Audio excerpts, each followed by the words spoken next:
The vast, deep blue Pacific Ocean harbors hidden dangers. In 1943, the flames of war spread across its islands, devouring lives and hopes. The shadow of Pearl Harbor still haunted the minds of many soldiers. Amidst that fierce conflict, an audacious opportunity unexpectedly emerged. Operation Vengeance. The assassination of Admiral Isoroku Yamamoto, the genius mastermind behind Pearl Harbor, the chief architect of the Japanese Navy, was a symbol seemingly untouchable. But how? How could they reach him through heavily guarded enemy airspace? Hundreds of miles across the sea? A daring mission. A solitary journey into the tiger's den, where the smallest mistake meant death.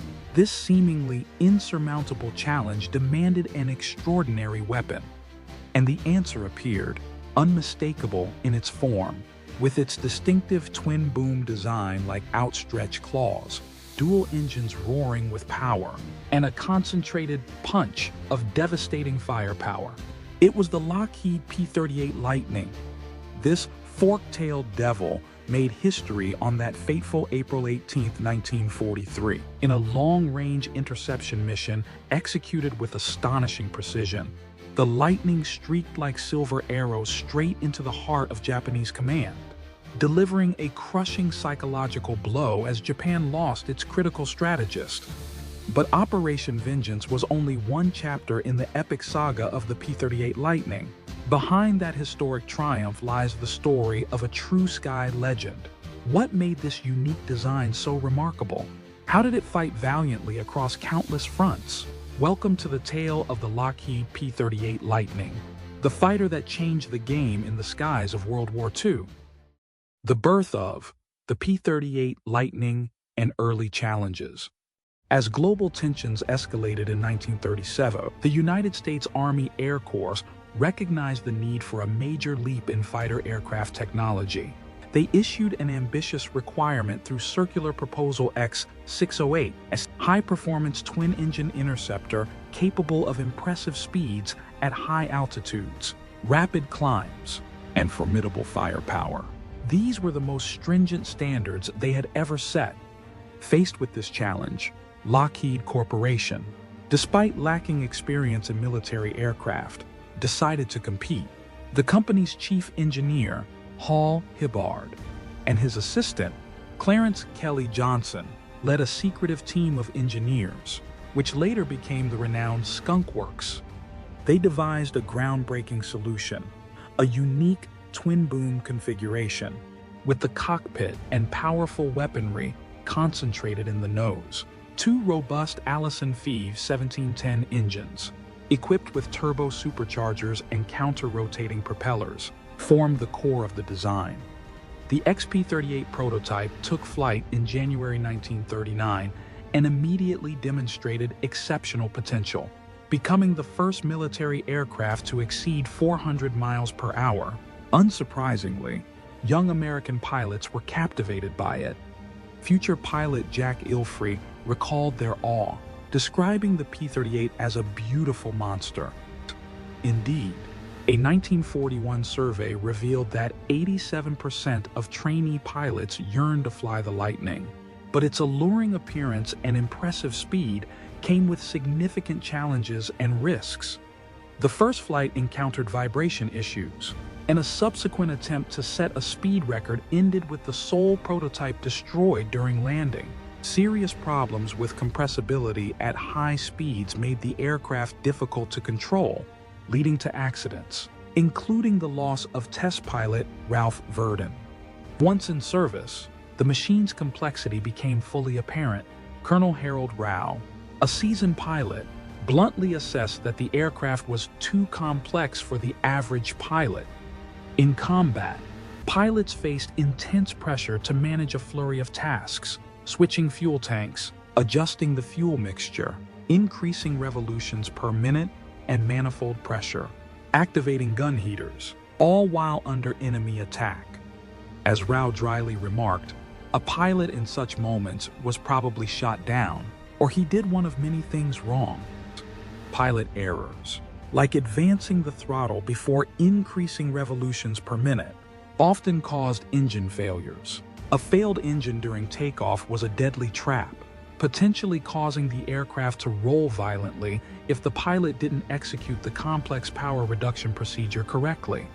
This was the challenging dawn of the P-38 Lightning, a brilliant design, coveted by pilots but fraught with complexity and danger.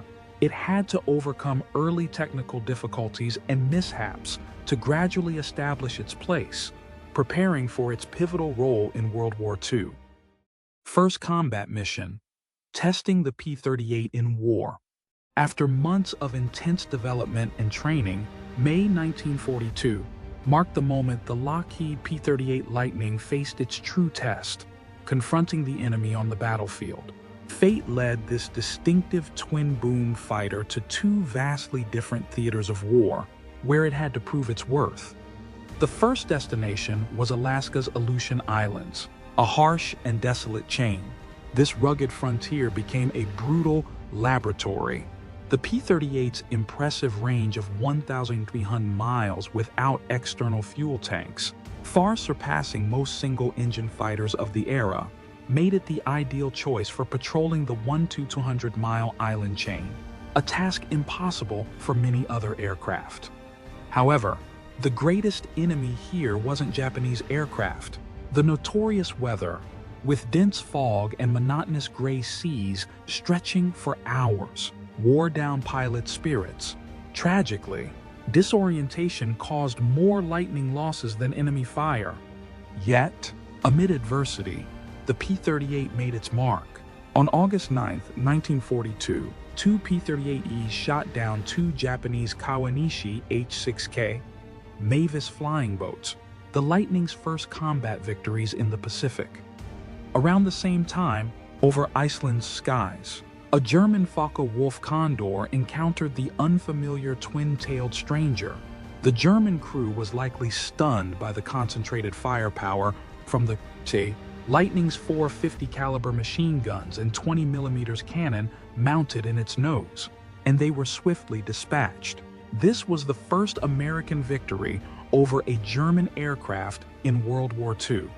Then, in November 1942, the theater shifted to North Africa with Operation Torch. To reach it, the P-38 once again demonstrated its extraordinary long-range capabilities. Much like the pioneering transatlantic flights from Maine to Scotland months earlier, the first time an American fighter flew to England under its own power, enabled by its extensive range and efficient use of drop tanks, a feature standardized from the P-38G model, squadrons navigated around neutral Spain and Portugal to reach North Africa. Here, the P-38's versatility truly shone. It effectively escorted flying fortresses and proved a formidable ground attack weapon. German pilots quickly realized this new adversary was unlike others.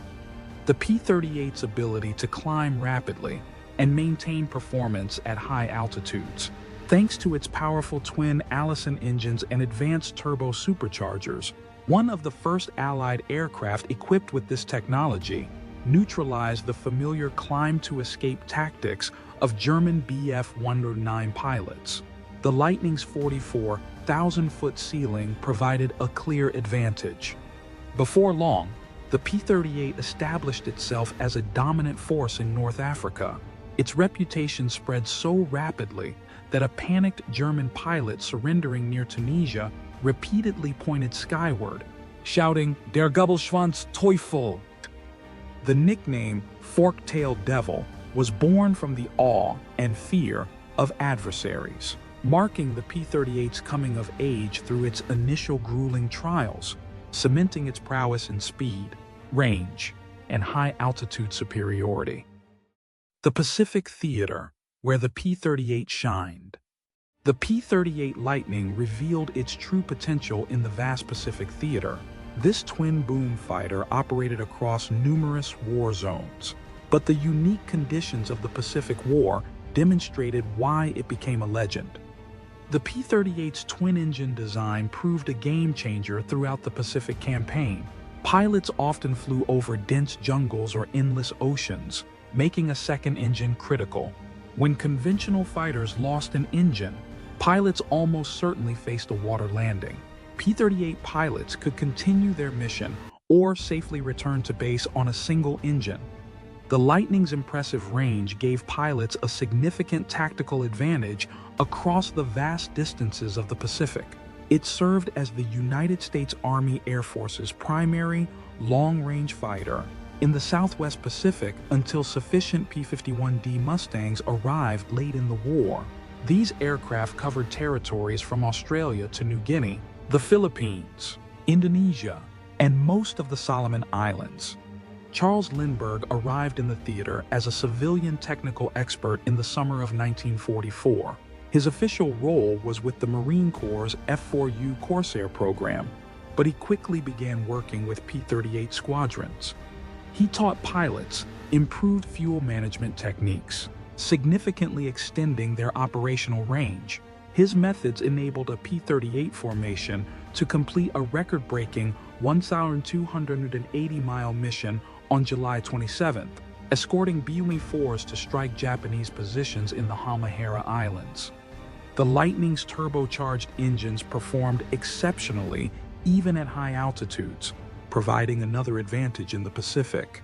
The combination of range, high-altitude performance, and twin-engine reliability made the P-38 the United States Army Air Force's fighter of choice in the Pacific theater until the final months of World War II.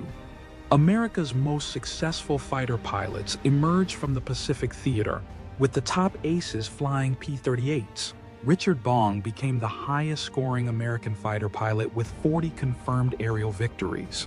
His remarkable story began after arriving in Australia aboard a B-24 Liberator. The 9th Fighter Squadron of the 49th Fighter Group became his new home. Bong made history on April 12, 1944, shooting down his 26th and 27th Japanese aircraft, surpassing Eddie Rickenbacker's World War I record of 26 victories. Even after transitioning to a gunnery instructor role, Bong chose to fly additional combat missions, claiming 12 more victories in what he called self-defense. Alongside Bong were other renowned aces like Thomas Maguire and Charles McDonald. The P-38 Lightning dominated Pacific skies, with 7 of the 8 top United States Army Air Force's aces piloting this aircraft. These pilots contributed to the destruction of approximately 1,800 Japanese aircraft in the Pacific during the war. No other Allied fighter could match this remarkable achievement.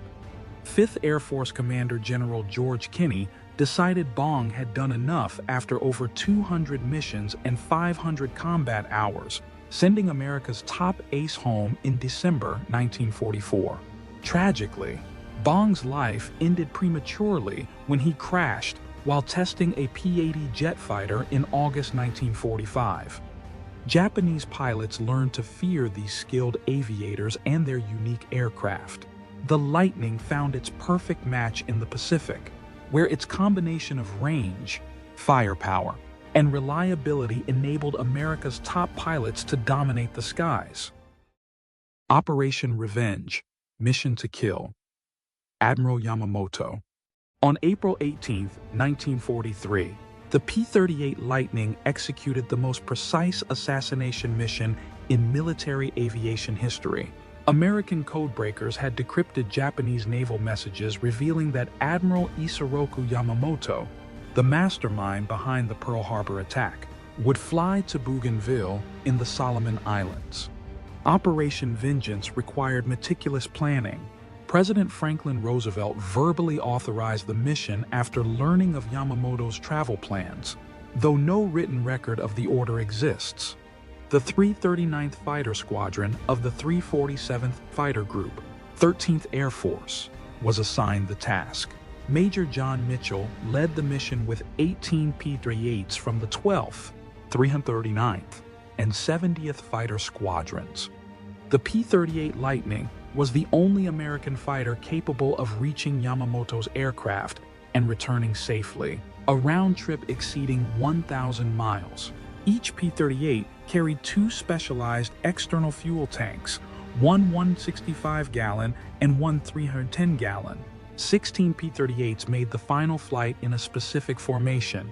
Captain Tom Lanphier led 4 aircraft in the killer flight, while 12 others provided cover above.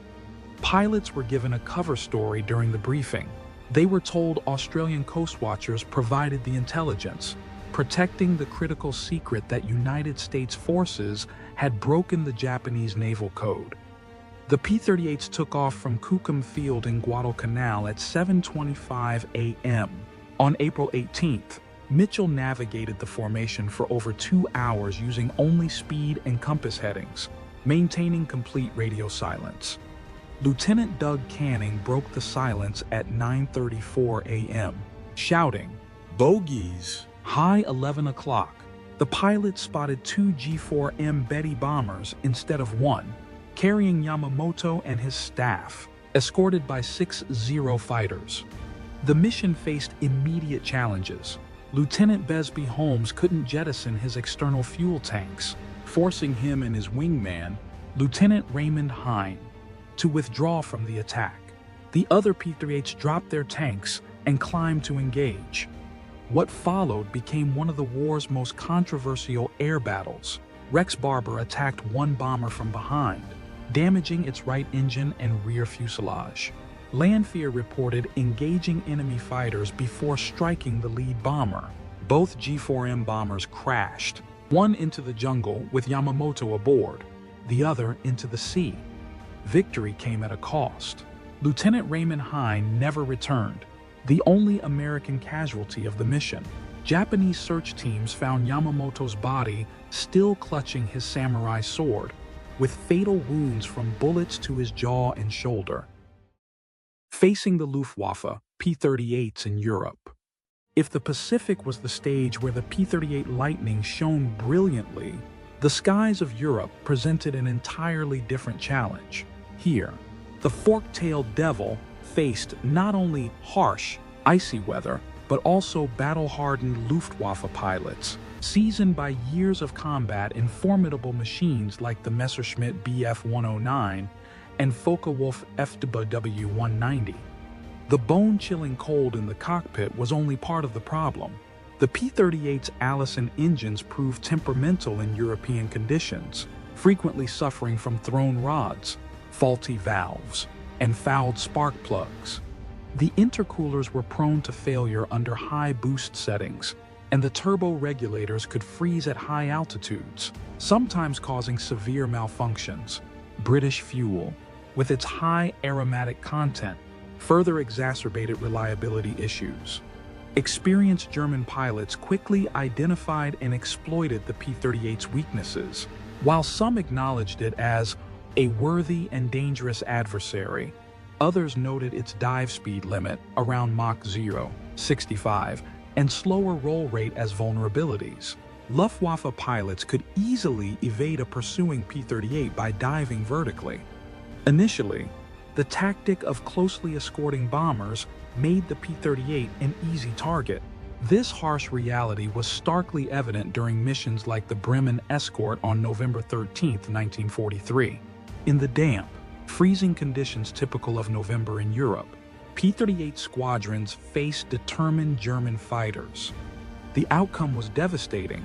7 P-38s never returned, 5 shot down by enemy aircraft, 2 lost to unknown causes. In a cold phrase that could mask weather-related incidents or technical failures caused by the frigid conditions. Compounding the issue, as pilot Arthur Hayden bluntly noted, the quality of multi-engine pilot training at the time was sometimes inadequate, almost absurd, adding further burden and risk to young pilots operating a complex machine in the most unforgiving combat environment. Faced with this grim reality, the Americans were forced to adapt and learn. Tactics changed in February 1943. P-38 squadrons were unleashed, allowed to proactively dominate airspace and hunt enemy aircraft. Results improved.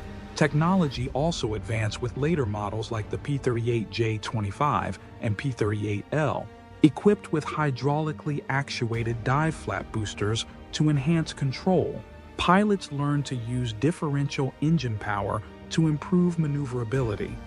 Though it never achieved the absolute dominance as a fighter that it did in the Pacific, the P-38 in Europe found a different calling, one quieter but immensely vital: photographic reconnaissance. The F-4 and F-5 variants became the Allies' eyes in the sky. He's capturing 90% of the aerial reconnaissance photos in this theater, providing invaluable intelligence.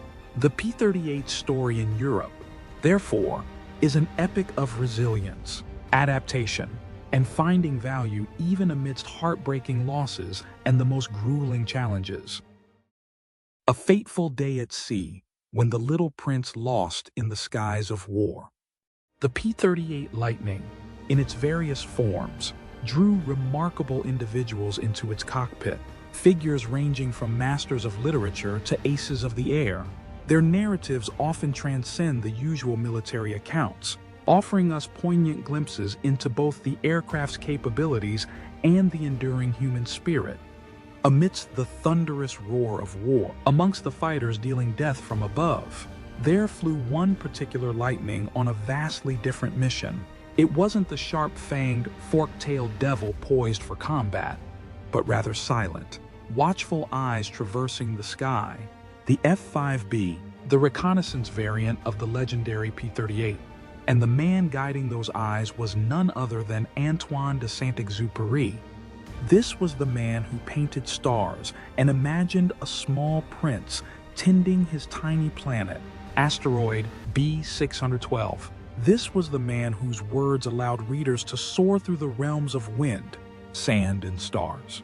He was a veteran pilot, yes, but his soul was undeniably that of a poet.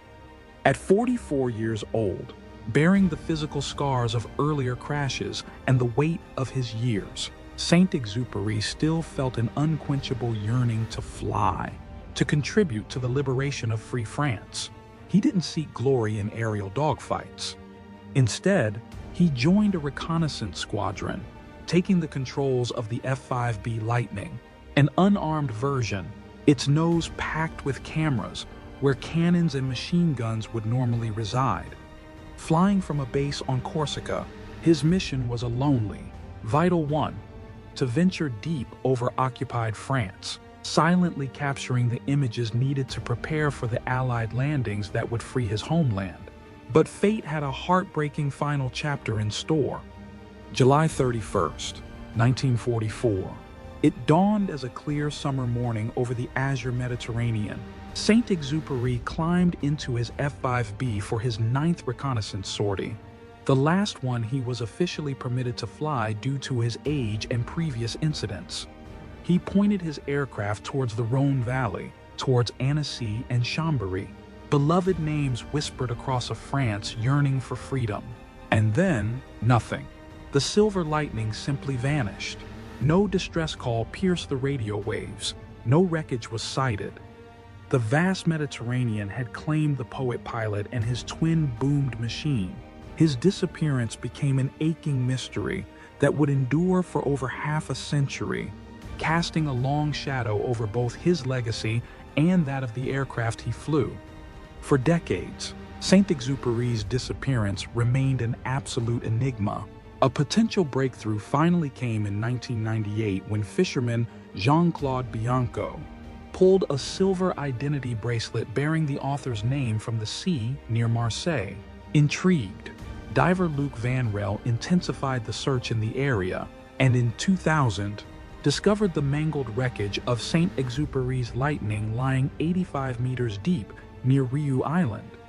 The story took another unexpected, poignant twist in 2006. Horst Ripper, a former Luftwaffe pilot, came forward with a startling confession.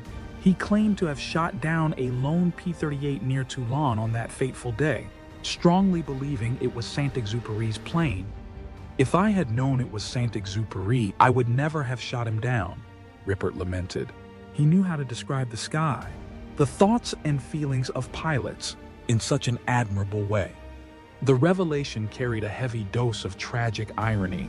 Rippert himself had been inspired to learn to fly before the war after reading Saint-Exupéry's evocative writings. While Rippert's confession lacks definitive forensic proof, it adds another layer of profound sadness to the narrative of fate. The tale of Saint-Exupéry serves as a powerful, melancholic reminder that behind every war machine are human beings, filled with dreams, aspiration, and their own personal tragedies. The P-38 in its F-5B guise, though not engaged in the fierce dogfights over Europe like its armed siblings, became the vessel for a literary legend's final flight, simultaneously underscoring the crucial, often unseen, intelligence role it so capably fulfilled in that demanding theater. The legacy of the P-38, lightning in air combat. The twin-boomed P-38 airplane changed aerial warfare forever. It transformed combat tactics and taught valuable lessons that shaped fighter development for decades. The P-38's remarkable combat radius stretched beyond 700 nautical miles, surpassing all Allied and Axis air forces. This exceptional range kept offensive operations going at crucial moments when they might have been reduced due to heavy losses. The Lightning repeatedly surprised enemies by conducting long-range fighter sweeps deep into hostile territory. P-38s became excellent bomber pathfinders and guided formations of medium and heavy bombers to their targets. They revolutionized reconnaissance missions and captured 90% of American aerial film over Europe. Their intelligence-gathering abilities played a crucial role in planning future operations. The Lightning proved highly effective as a heavy fighter and bomber destroyer, though it never received official designation for these roles. Unlike German heavy fighters that needed 2 or 3 crew members, a single pilot could fly the P-38 while keeping pace with single-engine fighters. Commanders valued its versatility and deployed it for nearly every mission type, from traditional fighter combat to tank-busting ground attacks. The most important lesson came from pilot experiences. Technical training fell short of requirements. As former 20th Fighter Group Captain Arthur Hayden noted, the quality of multi-engine training during World War II bordered on the ridiculous. This gap in training highlighted the need for complete pilot education on complex aircraft. The Lightning's complexity challenged many pilots at first. After flying the P-38 for a little over 100 hours on combat missions, it is my belief that the airplane, as it stands now, is too complicated for the average pilot, remarked one combat veteran. This feedback pushed future aircraft designs towards simpler operation without losing capabilities. Engineers learned that even the best aircraft needed simplified controls to work in combat. All the same, pilots who became skilled at flying the P-38 found its true potential. As one pilot concluded, "It is a fine piece of equipment, and if properly handled, takes a back seat for nothing that the enemy can produce." From bold sketches to the skies of World War II, the Lockheed P-38 Lightning proved to be more than just an aircraft. It was a legend. With its unique twin fuselage design, it dominated the Pacific, carried out unthinkable missions like Operation Vengeance, and despite many challenges, played an important role in Europe, especially in the field of reconnaissance. Behind the successes and hardships was the courage of its pilots. From aces like Richard Baum to writer Antoine de Saint-Exupéry, the P-38 Lightning, a symbol of innovation, versatility, and fighting spirit, has forever left its mark on aviation history. What impressed you most about the P-38? And if you have any interesting stories about the P-38 that were not mentioned in the video, share them in the comments. Don't forget to like if you enjoyed this video. Thank you for watching, and see you in the next video.